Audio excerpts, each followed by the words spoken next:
Okay, students, today we'll start higher order linear differential equation with constant coefficients. Okay, so this is a general equation d power n y by dx raised power n plus k1 dn minus 1 y by dx power n minus 1 plus k2 dn minus 2 y by dx raised power n minus 2 plus so on k and y equal to f of x. Okay, now this is the sign of equality here, so this is a equation.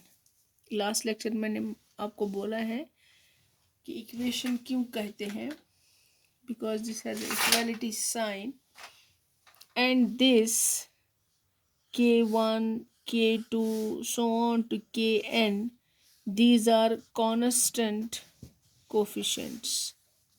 Okay, these are constant coefficients, and these are the higher, these are the derivatives, these are the derivatives. You got it? I will explain once more. This is a equation, this here is an equality sign, so this is equation.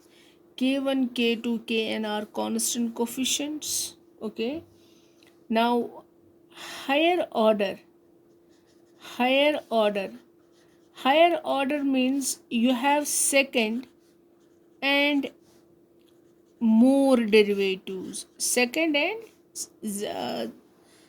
and third and fourth and so on. Higher order derivatives are allowed. Okay, derivatives are allowed. Okay, linear differential linear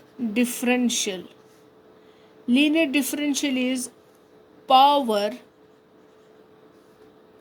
or you can say degree, power of derivatives will be 1. Okay, इनका जो power है जैसे यहाँ पर है, ये तो derivative, this is nth derivative, इसका पावर क्या है 1.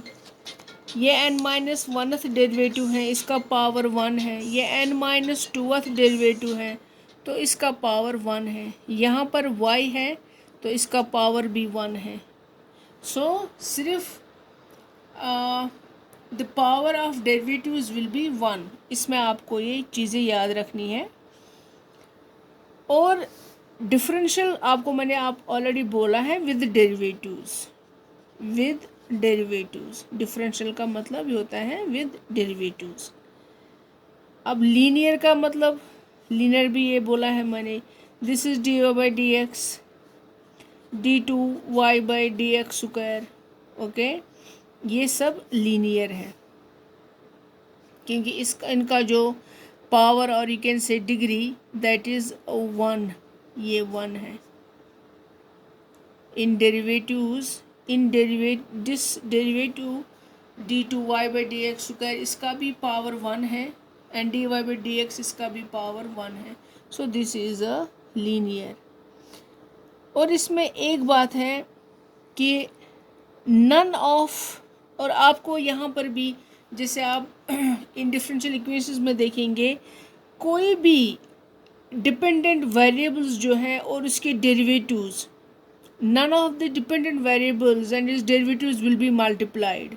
फॉर एग्जांपल ऐसे y dy by D x, ठीक है. इस dy बाई डी एक्स में यहाँ पर देखिए y और x, y क्या है, y is a dependent variable and x is independent variable. dy by dx में y is an independent variable and x is independent variable. In differential equations में आप देखेंगे कोई भी dependent variable multiplied मल्टीप्लिकेशन में नहीं होगा, और it is and is derivatives, जैसे Y D Y by D X, ये भी अलाउड नहीं है, ये आपको कहीं दिखेगा नहीं। In higher order linear differential with constant coefficients, ये आपको इसमें दिखेगा नहीं। और d Y by D x multiplied d two y by D x square, ऐसे भी कहीं कुछ नहीं दिखेगा आपको मल्टीप्लिकेशन में, ठीक है। तो इनको कहते हैं that none of the dependent variables and its derivatives will be multiplied. Equation का आपको मैंने बोला है हमेशा इक्वालिटी का साइन होगा in these type of differential equations, हमेशा इक्वलिटी का साइन होगा। ये जो सारे हैं K1 K2 so on to Kn, ये हैं कांस्टेंट्स, यू कैन से constant coefficients, okay. Now this f of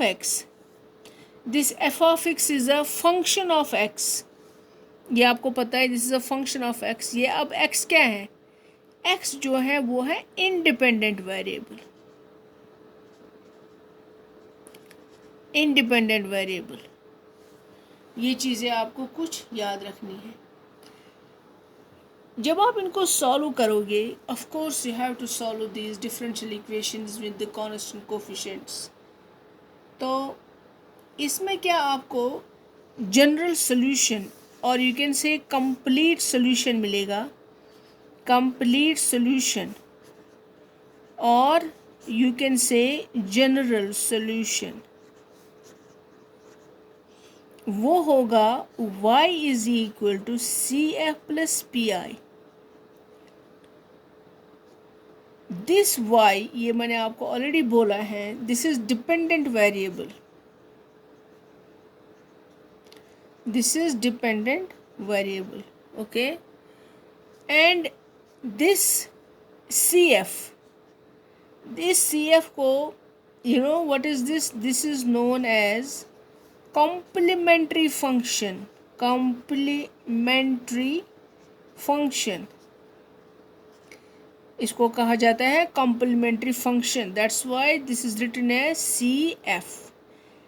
and this, ये जो complementary function है ना, इसका एक और ये है कि ये solution का एक हिस्सा होता है, इसमें हमेशा this CF is in terms of independent variables, in terms of independent variables,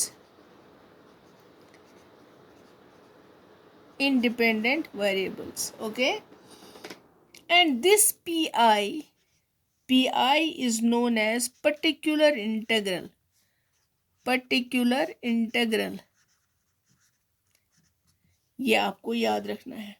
अब देखिए, जैसे आपने लीनियर डिफरेंशियल इक्वेशन को विद कांस्टेंट कोफिशिएंट्स को सॉल्व किया, तो at the end you will write complete solution और you can say general solution. Complete solution जो लिखा जाता है वो होता है y is equal to C F plus P I. अब ये y क्या है, y इज डिपेंडेंट वेरिएबल, ये मैंने ऑलरेडी आपको बोला है, हमेशा जो ये y होता है डिपेंडेंट वेरिएबल होता है।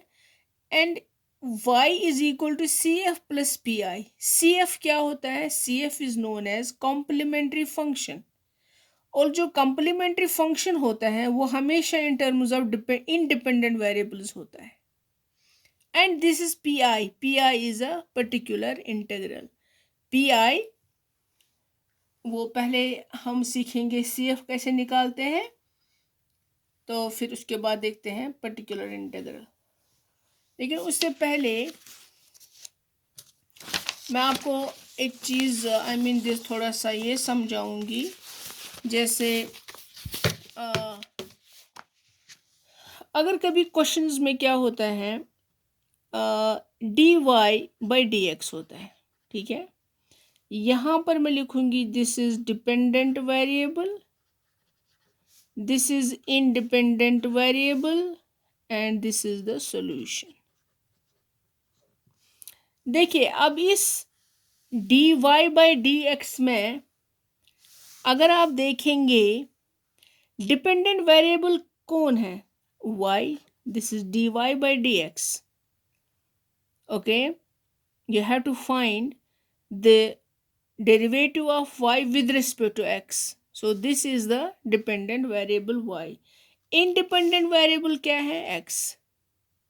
और जो ये हम बात कर रहे हैं कि जो आपको सॉल्यूशन एंड में मिलेगा वो कैसे मिलेगा, y. अभी मैंने आपको बोला y जो है that is a dependent variable, तो आपको सॉल्यूशन किस में मिलेगा, CF प्लस PI, किसी डिफरेंशियल इक्वेशन का विथ कांस्टेंट कोफिशिएंट्स का.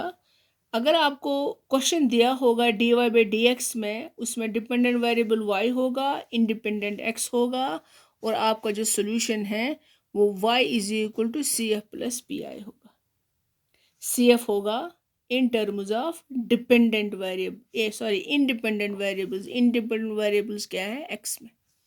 अगर कभी क्वेश्चन में ऐसे दिया होगा dy बाई dt, ठीक है, तो इसमें डिपेंडेंट वेरिएबल क्या है, y, इंडिपेंडेंट वेरिएबल क्या है, t. तो क्वेश्चन इसका सॉल्यूशन क्या होगा, y is equal to CF plus PI, और जो ये होगा CF, ये इन टर्म्स ऑफ क्या होगा, t में. अब कभी ये भी हो सकता है, ये ज़रूरी नहीं कि हमेशा dy बाई dx ही हो, कभी ये भी होता है dx बाई dt. तो dx बाई dt में आप क्या डिपेंडेंट वेरिएबल किसे मानोगे, x को, ठीक है, और इंडिपेंडेंट वेरिएबल किसे मानेंगे आप, t को. सॉल्यूशन आप किस में लिखेंगे, यहाँ पर आपको पता है दिस इज डिपेंडेंट वेरिएबल, यहाँ पर डिपेंडेंट वेरिएबल क्या है, x. So x will be equal CF plus PI, और ये CF इन टर्म्स ऑफ क्या होगा, t, because these are dependent variables. कभी ऐसे भी हो सकता है dz बाई dy, ठीक है, कभी क्वेश्चन आपको dz बाई dy में होगा, तो आप मुझे बता सकते हैं इसमें डिपेंडेंट वेरिएबल जो है वो क्या है. डिपेंडेंट वेरिएबल इसमें क्या है, z है, इंडिपेंडेंट वेरिएबल क्या है, y है. तो आपका जो सॉल्यूशन होगा वो किस में होगा, z is equal to CF plus PI. अब ये आपको ऑलरेडी पता है, इसमें इंडिपेंडेंट इंडिपेंडेंट वेरिएबल क्या है, y, तो CF आपका y में होगा. ये चीज़ें आपको याद रखनी है. उसके बाद एक क्वेश्चन में दिखाऊंगी, एक ये दिस थोड़ा सा ये मैं बताऊंगी आपको कि जो ये d बाई dx है, this is written as d first derivative, and d2 by dx square, this is d square. फिर d cube by dx cube, this is d cube, so on, 4, 5 so on up to nth.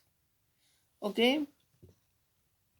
जो ये है ये d, this, this, this, इनको कहा जाता है differential operators. Differential operators, okay, या खाली इनको कहा जाता है ऑपरेटर्स. डिफरेंशियल ऑपरेटर्स और ऑपरेटर्स, ओके, ये आपको यूज करना पड़ेगा. दिस डी स्क्वायर, अब इसी के साथ आपको काम चलाना है, ठीक है. चलिए आपको एक मैं फ्लो चार्ट दिखाती हूँ कि कैसे आपको CF का पता करना है, कॉम्प्लीमेंट्री फंक्शन का, किसी लीनियर डिफरेंशियल इक्वेशन का. ये देखिए मैं ऐसे बनाती हूँ flow chart. Flow chart for finding CF. Flow chart में सबसे पहले आपके पास आपको मिलेगा लीनियर डिफरेंशियल इक्वेशन। ठीक है, ये आपका पहला स्टेप होगा। उसके बाद जैसे ही आपको लीनियर डिफरेंशियल इक्वेशन मिलेगा, उसको सिंबॉलिक फॉर्म में लाना है। सिंबॉलिक फॉर्म, सिंबॉलिक फॉर्म पता है क्या होता है? जो मैंने आपको यहाँ पर दिखाया भी, D capital D, D square, D cube, यहाँ पर मैं लिखी, उसको आपको इसमें लिखना है, D, D square, D cube. Okay, symbolic form में लिखना है। ये आपका सेकंड स्टेप होगा। थर्ड स्टेप आपको पता करना है एफ ऑफ डी क्या है। ओके, ये आपका थर्ड स्टेप होगा। फोर्थ स्टेप आपका जो होगा, that is known as auxiliary equation. Auxiliary equation, auxiliary equation में आपको क्या करना है? Put F M equal 0। इस डी को क्या करना है? डी को एम के बराबर लिखना है। F of M equal 0, D के बदले एम लिखना है। कुछ ऐसी डी में ही डालते हैं, लेकिन कुछ इस डी को एम में लिखते हैं, तो इससे कोई फर्क नहीं पड़ेगा। तब जब आपको एफ एम इक्वल टू 0 रखना पड़ेगा, वहां से आपको फिर इसको सॉल्व करना है, इस इक्वेशन को सॉल्व। ओके, जब सॉल्व करने के बाद आपको मिलेंगे values of M. Values of M क्या है वो आपको पता करने हैं, और वही जो होगा वो आपका लास्ट होगा, उनको सी एफ में, सी एफ के हिसाब से लिखना है, यानी कि वो आपका कॉम्प्लीमेंट्री फंक्शन होगा। ठीक है, उसको फिर कॉम्प्लीमेंट्री के हिसाब से लिखना है। जब आपको वैल्यूज ऑफ एम मिलेंगे, उन वैल्यूज ऑफ एम को कॉम्प्लीमेंट्री फंक्शन में लिखना है। वो कैसे लिखना है वो मैं अभी आपको बता दूंगी। ठीक है, ओके, चलिए अब बता देती हूँ मैं कॉम्प्लीमेंट्री फंक्शन कैसे लिखेंगे। जैसे आप लिखेंगे राइटिंग ऑफ सी एफ। ठीक है, writing of complementary function for values of M. Okay, ये आपको लिखना पड़ेगा। ठीक है, यहां पर मैं लिख रही हूं वैल्यूज ऑफ एम,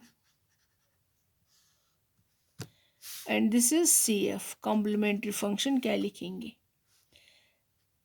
जब आप m को सॉल्व करेंगे, वहां से आपको रूट्स मिलेंगे। Values of m can be real and distinct. ठीक है, वो रियल भी हो सकते हैं, डिस्टिंक्ट भी हो सकते हैं। फॉर एग्जाम्पल -2, 3, 5 ऐसे हो सकते हैं। तो कॉम्प्लीमेंट्री फंक्शन क्या लिखेंगे आप इनका? कॉम्प्लीमेंट्री फंक्शन आप लिखेंगे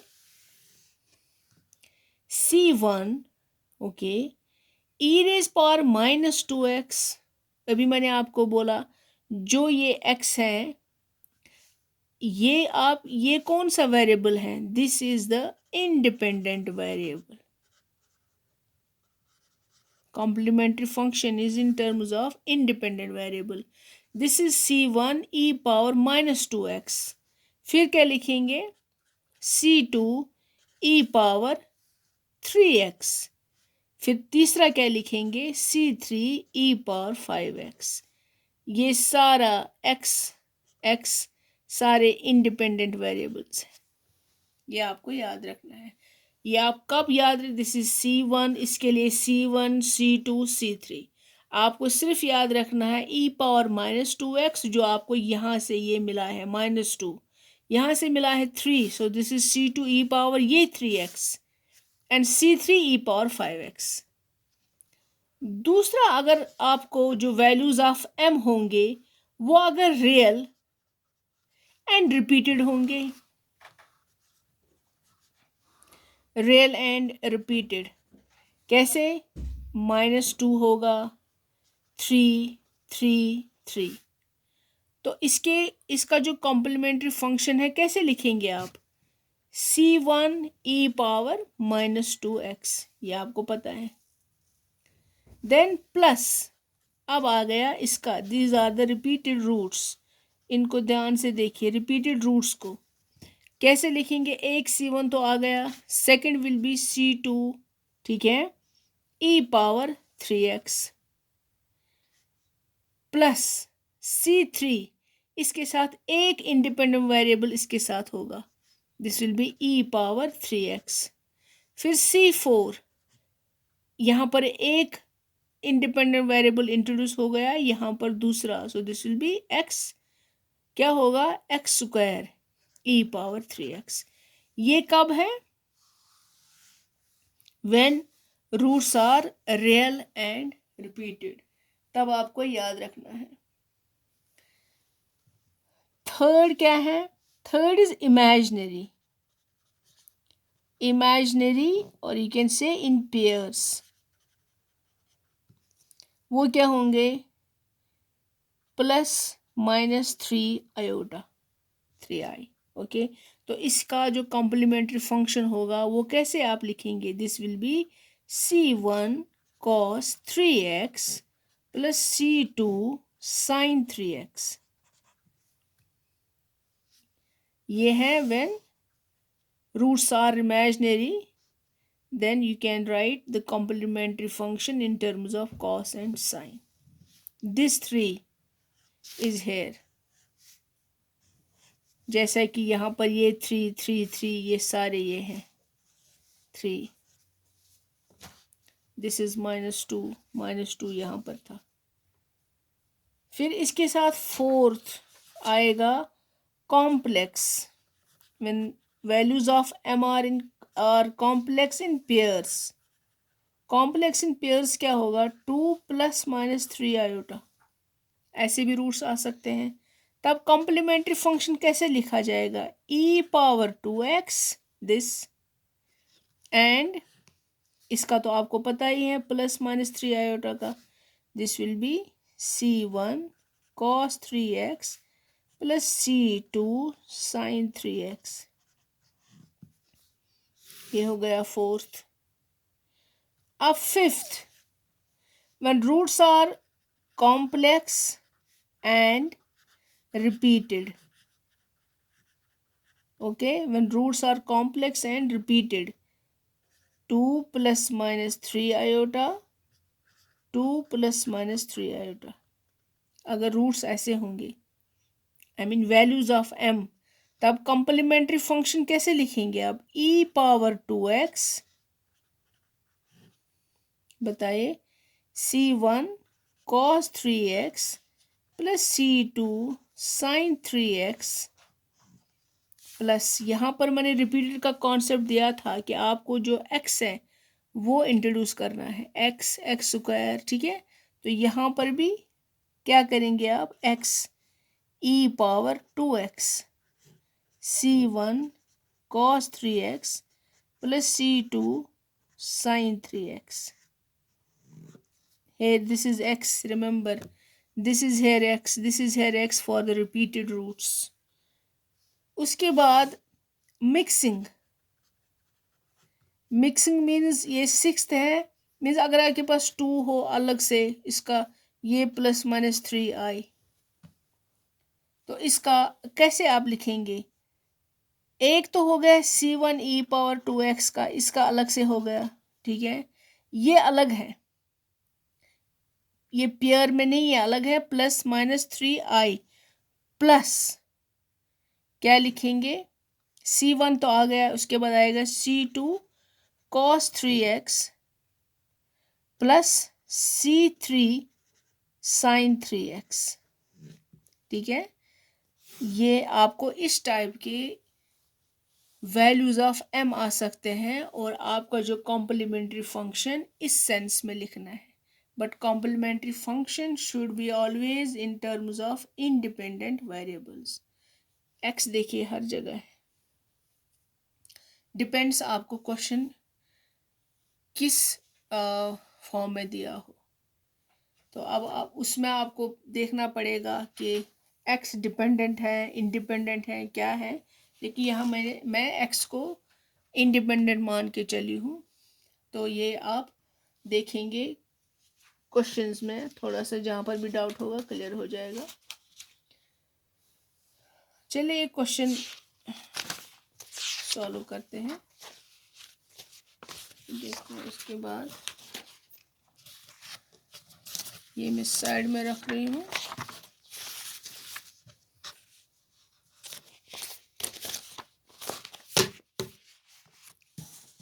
For example, you have a question, solve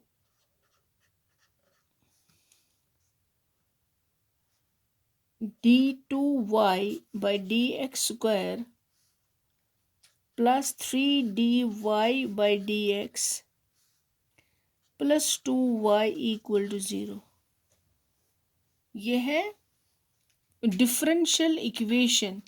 ये देखिए इसका पावर क्या है, इसका 1 है, इसका भी 1 है, इसका भी 1 है। इसमें हाईएस्ट डेरिवेटिव क्या है, 2 d2y by dx स्क्वायर। तो हर एक का डेरिवेटिव का जो पावर है वो 1 है। तो इसका मतलब है कि ये जो 1 पावर है, इसका मतलब है दिस इज अ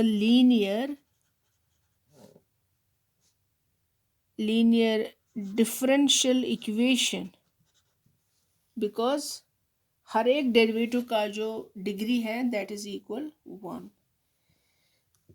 ओके,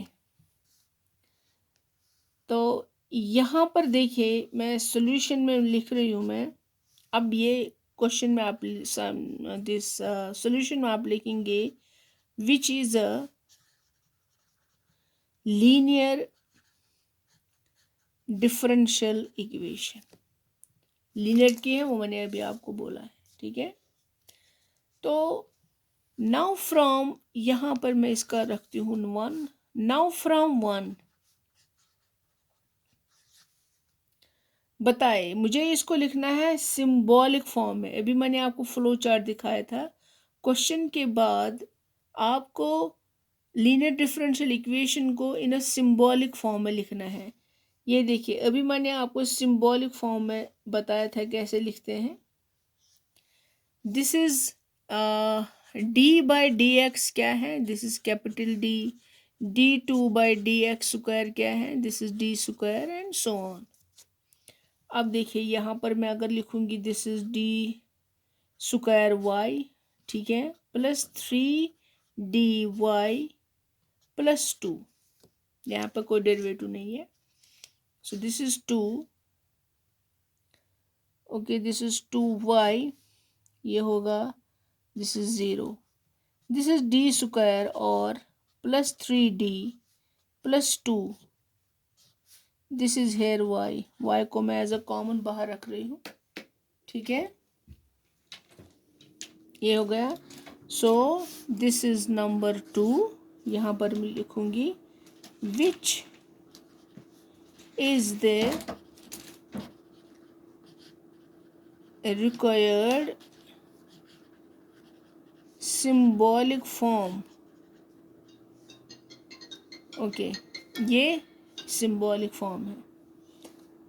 उसके बाद मैंने आपको लिखा था इन फ्लो चार्ट में एफ ऑफ डी। वो एफ ऑफ डी आप कैसे लिखेंगे, आप लिखेंगे from equation second F of D is equal this D square plus 3d plus 2। ये आप याद रखेंगे। अब उसके बाद मैंने बोला था auxiliary equation. Now from auxiliary equation put f of m equal to 0, we get, ठीक है, f of m मीन्स अब आपको d के बदले m लिखना है, तो that means this is m square plus 3m plus 2। यहाँ पर इस नाउ दिस इज़, यहाँ पर आप इसके रूट्स पता करेंगे m के, ठीक है। तो क्या होगा, m square plus 2m plus m plus 2 will be equal 0, पता है ना ऐसे। And then this is m, यहाँ पर अगर हम 2 निकालेंगे दिस इज़ 1, तो क्या आएगा, m plus 1 equal 0। So this will be m plus 1 and m plus 2 will be equal 0. So this is m plus 1 is equal to 0, m plus 2 is equal to 0. Therefore m equal to -1, दूसरा m आएगा -2। Okay, यहाँ पर क्या लिखेंगे आप, since m is क्या है अब, रियल एंड डिस्टिंक्ट, तो कॉम्प्लीमेंट्री फंक्शन आप क्या लिखेंगे, यहाँ पर मैं लिख रही हूँ, बताइए कॉम्प्लीमेंट्री फंक्शन क्या होगा। ये देखिए, when roots are real and distinct, तो दिस विल बी C1, क्या होगा, this will be C1 e power -x, because this is here -1 minus x plus C2 e power -2x, ये आपका कॉम्प्लीमेंट्री फंक्शन होगा। सो कॉम्प्लीमेंट्री फंक्शन में किस sense, किस में होता है, इन terms of the independent variables. Okay, ये हो गया आपका एक क्वेश्चन। अब देखते हैं दूसरा क्वेश्चन।